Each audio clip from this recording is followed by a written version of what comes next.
Good morning সবাইকে and welcome to my new blog. তো এটা ছিল কার্তিক পুজোর দিন,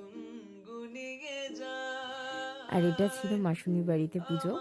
আমি যখন পৌঁছেছি ততক্ষণে পুজো শেষ হয়ে গেছিল, তা আমি খুব লেটে করে গেছিলাম।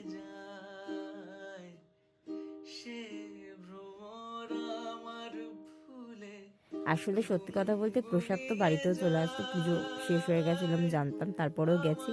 কারণ এই যে আমাদের সেলিব্রিটি ইনি এসেছিল, সেই জন্য আর কি এনার সাথে একটুখানি সময় কাটাতে হতো, এই জন্য তাড়াতাড়ি করে চলে এসেছিলাম। এই যে আমাকে হামি দিয়েছে, আমি সেটা বলছিলাম যে এরা আমাকে হামি দিয়েছে। আমি বললাম তাহলে আমিও একটু দিয়ে দিই হামি, মানে ও থাকলে আর কি ওকে একটু চটকা চটকি করি। আর এই যে নতুন গাড়ি পেয়েছে তিনি কার্তিক পুজোর দিন, আর মানে কার্তিককে তো গিফট দিতেই হবে, তাই কার্তিককে গিফট দেওয়া হয়েছে। আর সেই কার্তিক গিফট পেয়ে একদম মানে একদম দারুণ খুশি আর কি, নতুন গাড়ি পেয়ে আলাদাই খুশি। সারাক্ষণ গাড়ি রেস রেস এই সব গেম টেম এইসব দেখে। আমি তো অর্ধেক জিনিসের নামও জানি না, বুঝিও না, সব এর কাছ থেকে শিখতে হয় আমাকে। আবার শেখায়ও, খুব ধৈর্য ধরে শেখায়, মানে খুব ভালো টিচার আর কি।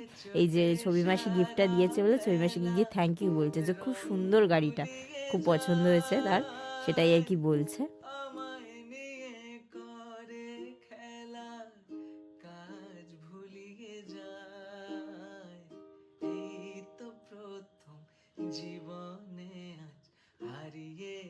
আর এখানে দিদি বৌদি মানে এরা সবাই প্রসাদ দিচ্ছিল আর কি সবাইকে, সেটাই রেডি করছিল। তো আজকের ব্লগটা এইটুকু, আবার দেখা হবে, টাটা।